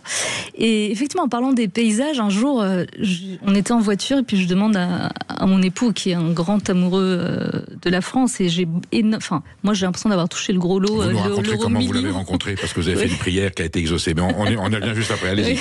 Voilà, j'ai l'impression j'ai le sentiment d'avoir touché le gros lot, c'est un amoureux de la France et il m'apprend plein de choses, il me fait découvrir plein de choses et il est généreux, il me partage énormément de choses. Et un jour, on était sur la route et je lui dis que c'est beau les paysages français, mais comme il y a eu pour les villes Haussmann, est-ce que pour les villages, il y a eu quelqu'un, un architecte il a souri gentiment. Et en fait, j'ai eu le souvenir à ce moment-là d'une exposition qui avait lieu, il me semble, à la Cité des Sciences, sur le Moyen-Âge, etc. Donc je suis allée vite dans une librairie pour me rafraîchir un peu la mémoire. J'ai trouvé effectivement un livre qui raconte comment les paysans ont dompté la nature et ont façonné les paysages et les campagnes et qui en fait ils ont une esthétique extraordinaire à la campagne. C'est magnifique. Enfin, je crois que c'est les plus beaux paysages qui existent au monde. Les paysans sont les jardiniers du paysage. C'est beau, j'adore. Ils préservent et transmettent. C'est tellement beau, toutes ces couleurs, toute cette manière de dompter la terre aussi, de travailler la terre. Et l'âme française réside évidemment dans sa langue, bien sûr, dans son passé, son histoire, sa culture, dans ses paysages et dans sa terre. Maude, oui. Vous avez envie de poser une question? Juste une parenthèse, quand vous parlez de ces balades à travers la France, ça me fait penser à une phrase de Denis Tignac. Alors je ne sais pas si c'était comme ça qu'il le disait, mais lui parcourait énormément la France à moto, à mobilette, et il parlait des voies de chemin de fer comme d'une dentelle qui couvre le territoire français. Je trouve ça absolument merveilleux.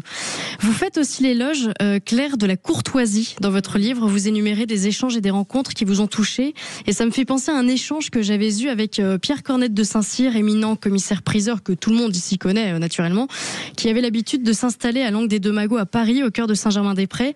Il était très élégant et il observait l'attitude des hommes, notamment, et je me souviens de cette réflexion: c'est si triste un homme en basket, c'est irrespectueux pour la femme qui l'accompagne. Et après ce commentaire qui dit déjà tout, je vous raconte rapidement juste la scène. Il se lève, il me prend la main, se courbe un peu, il me dit: mademoiselle, jamais devant vous je ne porterai ni jogging ni basket, coureur ou serviteur, il faut choisir. C'est génial, ça c'est de la courtoisie. Donc messieurs, s'il vous plaît, parlez comme Pierre Cornette de Saint-Cyr. Et Claire, je vous remercie d'y avoir consacré un chapitre, parce qu'à l'heure où le néo-féminisme, vous vouliez pas de faire politique, mais c'est politique, désintègre toute forme de courtoisie masculine, et ben ça fait du bien de lire et de vivre ce genre de passage. Merci. Oui, en fait, ce livre, j'ai essayé c'est comme un fil qu'on déroule, et je voulais que tout s'imbrique, qu'on passe d'une idée à l'autre, mais de manière assez naturelle. Mais on sent que ça vient tout seul à un moment donné. Oui, hein. Ouais, en fait, c'est quand j'ai pensé courtoisie, j'ai pensé, tout s'imbrique en fait. Et effectivement, la courtoisie fait partie de ce qu'on appelle cette douceur de vivre. C'est très français, et c'est pas un gros mot de dire que c'est français. Et pour cette anecdote dont vous parlez là, je me dis, est-ce que si ce jeune homme, s'il a fait un effort en pensant que ce qu'il a fait est bien, je trouve que c'est pas grave, c'est touchant, c'est même touchant. En revanche, s'il s'est dit qu'il en avait rien à faire de la jeune femme qu'il courtisait, je dirais que c'est raté, et je dirais qu'il a peut-être pas lu Encyclopédie de la vie pratique de la comtesse de Janssé que vous avez apporté. C'est mon exemplaire, j'y tiens vraiment comme à la prunelle de mes yeux. Document historique, une Bible, si je peux me dire. Qui date des années 20 et qui aide au savoir-vivre, à toutes ces choses qu'on a oubliées en fait. Mais vraiment, il y a de tout là-dedans. Il y a ce qu'il faut avoir dans sa cuisine, comment faire une demande en mariage, comment rafistoler ses vêtements. On en parle beaucoup de la réparation des objets, des vêtements. Il y a tout là-dedans en fait. C'est fantastique. Vraiment. Et vous en inspirez dans votre vie? Des fois, je regarde, oui. Par exemple, quand je reçois à la maison, je regarde qu'est-ce que préconise la comtesse de Janssé pour dresser sa table, comment recevoir ses convives. Le savoir-vivre à la française. Exactement. L'art de vivre et le savoir-vivre. Vraiment, c'est un code d'existence. Moi, j'ai 3 tomes. Ça, c'est le tome 1. Ah oui. Et c'est très rare. Il est très difficile à trouver. Et voilà, donc ça, c'était dans la bibliothèque de mon mari. En fait, votre ouvrage, on le dira rien. Votre ouvrage, Le Paradis français, aux éditions du Cerf, c'est un mode d'emploi. L'idée vient de me surgir à l'instant. Ah oui. C'est un mode d'emploi, du bon emploi de la France. Alors évidemment, il y a tout ce qui est gustatif, sensoriel, alimentaire. C'est tout un chapitre. Vous assimilez bien le goût de la France et il corrobore cette émotion française. Le goût, c'est du paysage dans l'assiette, que ce soit les vins, les fromages et tous nos produits agricoles. C'est l'émanation de ce que le paysage, la configuration, cette alliance des sols, des climats a donné. Et puis vous parlez à un moment donné, c'est à Paris chez vous, peu de moyens, une fringale de choucroute, et vous descendez, vous ramenez une boîte de choucroute, je dis mon Dieu. Et puis finalement, c'est de la choucroute. Et vous qui êtes passé par l'Alsace, eh ben, ça vous évoque avec une bouchée. C'est pas la Madeleine de Proust, c'est la choucroute de la boîte de conserve qui vous ramène en Alsace. C'est merveilleux comme témoignage. C'est vrai, ce jour-là, j'ai compris que, en fait, j'étais alsacienne, voilà, parce que le chemin qui mène au cœur passe aussi par le ventre, c'est vrai. Et j'étais voilà, une pauvre pigiste, vraiment. Je vivais dans un tout petit appartement, 5 mètres carrés sous les combles. Près du Marais, puisque vous parlez de la rue de Turenne. Dans le quartier, rue de Turenne, dans le quartier du Marais. Effectivement, ça m'a pris d'un coup. J'avais envie d'une choucroute et il était, tous les commerces étaient fermés. Et je suis descendue, j'ai remonté la rue vers les rues du Fille du Calvaire, vers le métro Fille du Calvaire. Voilà. Et il y avait au chemin vert, chemin vert. Et il y avait un petit épicier de quartier qui était ouvert. Je me suis jetée sur la première boîte de conserve que j'ai trouvée. Je sais plus, quelques euros, 2-3 euros. Et voilà, je suis rentrée chez moi. Peut-être ce qu'on appelle un épicier arabe maghrébin qui est fermé tard, qui a rendu tant de services. Aujourd'hui, ils disparaissent parce qu'ils sont remplacés par les grandes surfaces qui prennent leur place. On les pleure. Je suis repassée dans le quartier il y a pas longtemps dans le cadre pour un reportage et il était plus là. Eh ben oui, ils sont terroristes. Quand ils sont arrivés, on s'est dit mais qu'est-ce que c'est, ils nous envahissent. On s'est rendu compte que pas du tout. Ils étaient là, ils rendaient service, ils ont fait partie du paysage en créant un lien social formidable. Et aujourd'hui, c'est le consumérisme néolibéral qui les dégage pour remplacer par des enseignes. Alors votre boîte, c'était du William Sorin, probablement. Je sais plus vraiment. Et vous vous êtes régalé avec une boîte de conserve de choucroute. J'étais rassasiée, j'étais heureuse. Vous aviez introduit un petit peu d'Alsace dans la monotonie parisienne. Vous dites, alors il y a un chapitre qui est délicieux, le Mistral souffle contre l'uniformisation parisienne. Donc le Mistral, vous faites bien entendu allusion à ce vent, le Mistral, qui est le vent qui vient du nord, qui arrive de la Suisse, qui descend à la vallée du Rhône, qui est un vent froid, qui est un vent du nord, dont j'ai appris l'autre jour que le dernier souffle finit presque aux Indes. Vous vous rendez compte jusqu'où il va? Et c'est le nom de famille du grand poète provençal Frédéric Mistral, qui a créé le prix Nobel de littérature, qui a créé le Félibrige, l'identité provençale. Et vous dites le Mistral souffle contre l'uniformisation parisienne. Mistral, le dieu Mistral puisse vous entendre parce que elle se porte bien l'uniformisation parisienne pour le moment. Là, en l'occurrence, c'était un chapitre sur la mode et moi, c'est une de mes passions. J'adore l'artisanat d'art, j'adore... Alors, c'est vrai que la mode, c'est Paris, on est d'accord. Eh bien, Mistral s'était déjà posé la question, c'est ça qui m'a intéressée, parce que je me suis dit, est-ce que... Alors, la tenue des Arlésiennes n'était pas faite à Paris. Non, elle n'était pas faite à Paris, et c'est grâce à Mistral qu'elle a repris... Bien sûr. Alors, c'est du folklore, on va dire que c'est du folklore. Non, c'est de la tradition locale, avec un patrimoine culturel ancien à transmettre, à préserver. Vous êtes très sensible au fait de transmettre les patrimoines. Oui, vous savez, j'ai un petit garçon qui a 7 ans aujourd'hui. Je suis très, très sensible à lui transmettre toute cette culture que moi-même je découvre. Vous en convenez, il est bien. Quel âge il a? Il a 7 ans. 7 ans. Je suis très heureuse parce que il pourra bientôt lire le livre. Donnez-lui. Il m'a demandé d'ailleurs si c'était le sien. J'ai dit oui. Il a toi. C'est très accessible. Merci. Voilà, vous êtes très clair. C'est du beau français, mais c'est pas intellectuel tordu, confisqué uniquement à bac plus 14. Tout le monde peut le lire et on se régale en le lisant. C'est vrai que je l'ai écrit à la fois pour ceux qui connaissent la France, ceux qui la découvrent, aux étrangers qui veulent la découvrir. Il est pour tout le monde et pour les enfants parce qu'il y a des dessins. Quand j'étais étudiante à l'université, je prenais aussi des cours aux Arts Déco, des cours d'illustration. Et j'ai arrêté de dessiner pendant 20 ans et je me suis dit... On n'a pas parlé de vos dessins. C'est là l'autre moitié du livre. Rien que les dessins racontent une histoire. On n'a presque pas besoin de lire, je devrais pas dire ça, tellement ils sont parlants. C'est gentil. Voilà, j'ai voulu écrire à la plume et au pinceau.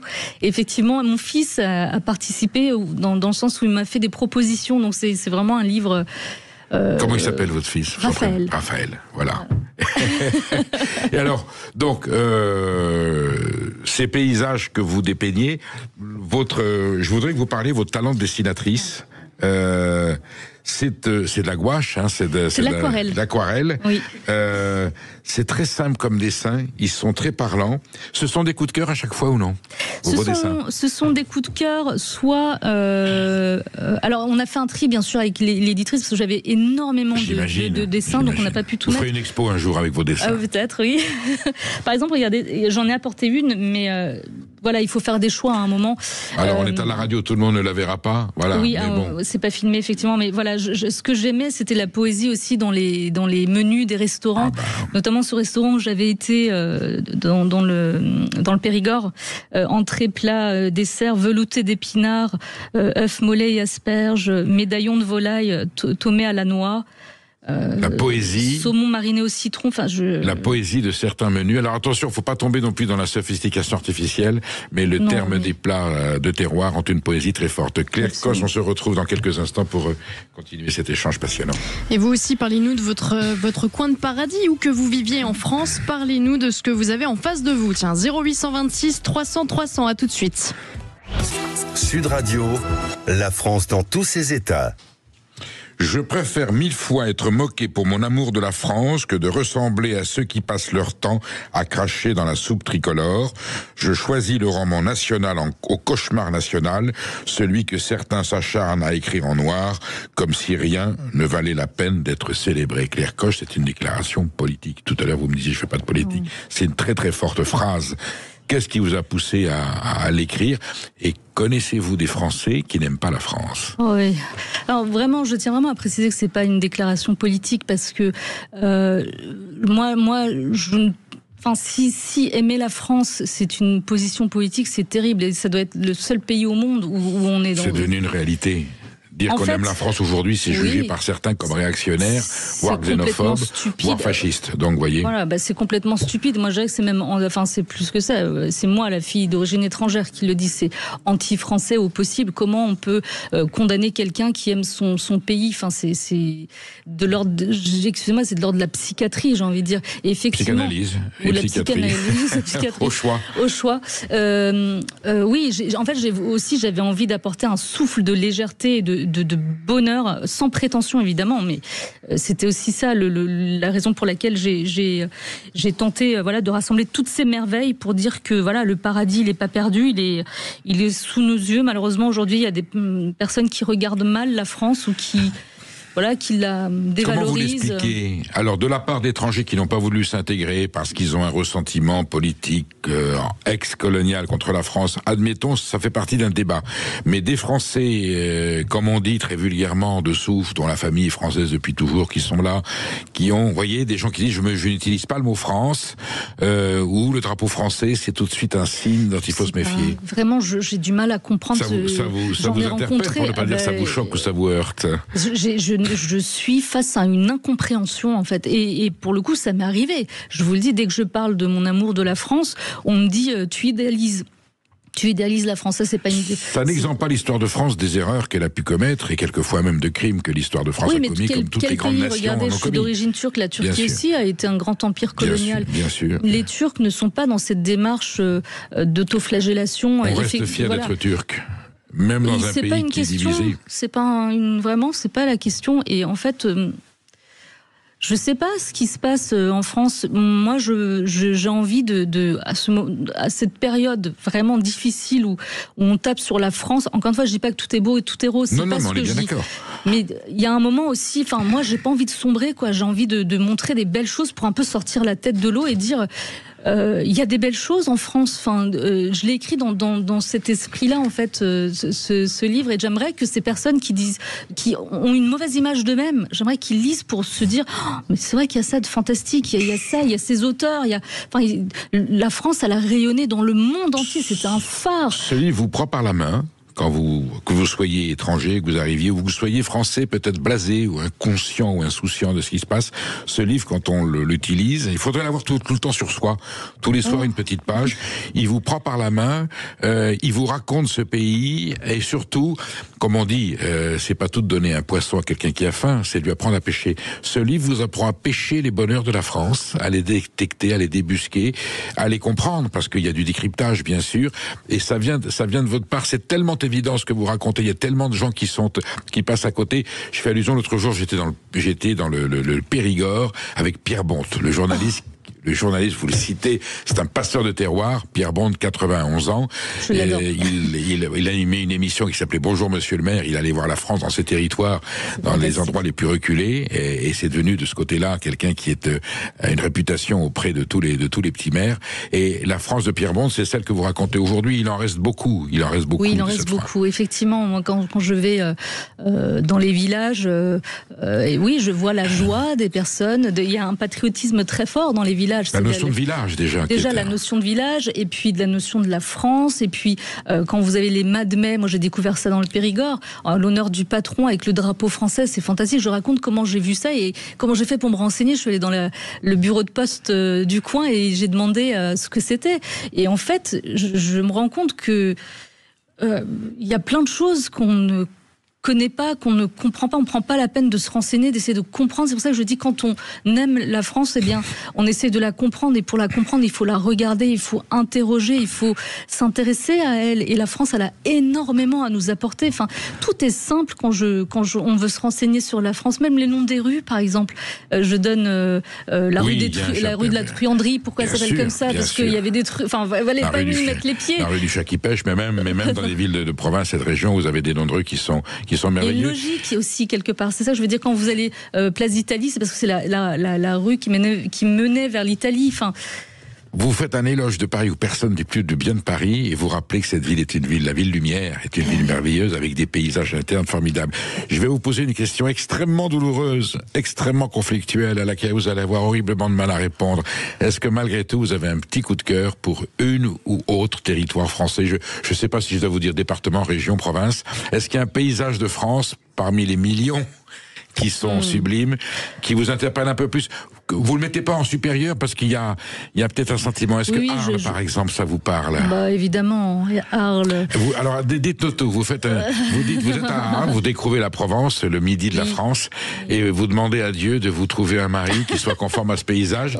Et votre vœu est exaucé. Mais c'est extraordinaire comme histoire. Racontez-nous ça, Claire Foch. C'est la magie de la France, c'est extraordinaire. Quel pays, c'est vraiment le paradis. Effectivement, j'ai toujours été attirée, je sais pas, mes pieds ont toujours été attirés par le sud de la France. Il y a quelque chose qui m'attire. Parce que aussi, je suis peut-être moi, je suis d'origine orientale, mais il y a quelque chose qui peut-être se rejoint. Les liens sont très anciens entre la France et l'Orient. Ouais. D'ailleurs, la France est en partie orientale, par ses racines culturelles, philosophiques, voilà. Alors, en tout cas, voilà, je pars pour un reportage à Arles. Et puis, j'aime tellement ce coin, Arles, Marseille, tout ce territoire-là, ce soleil, la lavande, toute la Provence. C'est une civilisation. Je sais pas, j'adore. C'est la civilisation romaine en Provence. C'est le fondement de la France. Arles, un des fondements de la France. Moi, j'ai un coup de foudre sentimental, géographique, sentimental, tout. Et je prie, je veux tellement que mon mari soit d'ici. Mais vous avez une allure d'arlésienne d'ailleurs, quand on vous regarde bien, vous pourriez être dans un personnage de Giono ou de Mistral. Ah, c'est gentil. Et vous rencontrez votre mari. Et quelques années plus tard, effectivement, je fais la rencontre de mon mari, qui me dit, alors lui il est parisien, mais qui me dit que ses parents et ses grands-parents sont moitié arlésien, moitié marseillais. Ah ben, très bel assemblage. Très bel assemblage. Voilà, que demander de plus? C'était merveilleux. Donc voilà un paysage. Arles vous parle et vous découvrez les femmes habillées en arlésienne parce que c'est la tenue traditionnelle. Oui. Vous vibrez pour la Bretagne. Vous vibrez. Parce que j'ai grandi là-bas. J'adore. Et puis il y a un paysage, en tout cas un coin de France que j'aimerais beaucoup découvrir, c'est la Corse. Je ne connais pas du tout, mais je vois les photos, je vois sur Internet. Vous vous régalerez. Alors attention, il y a dans l'histoire de France, la France n'est pas faite en une seule fois. Vous avez des territoires français qui revendiquent un peu une histoire un peu différente, une culture un peu différente, une identité, on peut le dire. Et c'est l'ensemble de ces identités, de cette diversité française qui fait cette grande nation. Ils nous ont donné Napoléon, c'est extraordinaire. Bien sûr, l'histoire. Vous voyez, aujourd'hui, on est en train de reconstruire l'histoire de France, et vous témoignez qu'elle est belle. Il y a un personnage historique français quand même qui pour vous est quelqu'un de particulièrement sympathique, un ou une? Ah, vous me posez la question. Oui, il y en a plusieurs. J'ai fait une petite liste dans le livre, mais c'est vrai que moi, ce serait Jeanne d'Arc qui, pour moi, incarne vraiment Elle coche le beaucoup courage, de cases. oui. Et puis, je trouve ça étonnant que certaines féministes aujourd'hui ne la montrent pas en modèle parce que c'est une femme. Elle a été qualifiée de sorcière, elle a été brûlée vive. Elle a tout subi. Elle a tout subi. Quel courage à son âge. Et elle a sauvé la France. Oui, et puis de lever une armée. Enfin, moi, je trouve qu'il y a une histoire extraordinaire à raconter autour d'elle. Je ne sais pas pourquoi Jeanne d'Arc est oubliée comme ça, où elle est pas. Il fut un temps où quand même elle était célébrée. Max Gallo en a écrit de très belles pages. Alors, comme elle a été souvent utilisée par le régime de Vichy comme un emblème de la femme qui sauvait la France, en plus, elle, c'était contre les Anglais. Il s'avère qu'à l'époque, c'était aussi les Anglais qui n'étaient pas aimés par le régime du maréchal Pétain. C'est pour ça qu'elle a été récupérée et détournée, mais ça reste un grand emblème de notre histoire nationale. Il y a d'autres femmes aussi, bien sûr. Il y a des écrivaines, il y a des Brigitte artistes. Bardot. Moi, je vais vous dire, Brigitte Bardot, vraiment, pour moi, ça a été un séisme dans ma vie parce que je venais d'une famille où être une femme, c'était pas rien, mais c'était pas grand-chose. Et j'avais pas le droit de parler, j'avais le droit que à une chose, c'était de m'effacer. Et quand j'ai découvert pour la première fois Brigitte Bardot dans un film, et Dieu créa la femme, notamment c'était celui-là, et je me suis dit, mais elle est quand même extraordinaire. Mais pour moi, elle incarne vraiment, enfin, c'est une icône et féministe même, j'ai envie de dire féministe. C'est une page d'histoire. Ah oui. Une page d'histoire. Puis elle a fait beaucoup de bruit. Il me semble que le Vatican l'avait, comment on appelle ça quand oui. Non, rejeté. Oui. Pas condamné, mais enfin bon, elle faisait partie, elle incarnait un petit peu. Excommunié, il me semble. Alors, je ne veux pas dire de bêtises. Non, pas jusque-là, mais enfin, il y avait une méfiance. Je crois qu'il y avait quelque chose vraiment. Claire Koch, le paradis français, une déclaration d'amour, une ode à l'amour de la France. Le roi Louis-Philippe avait fait graver sur le château de Versailles à toutes les gloires de la France. Et vous, j'allais dire, vous ne dites pas ce récit français avec les mots du cœur. Vous le dites avec les mots de la France. Voilà. Et je vous félicite pour ce merveilleux travail. J'espère qu'on aura l'occasion de se retrouver. Merci Claire Koch. Merci à bientôt.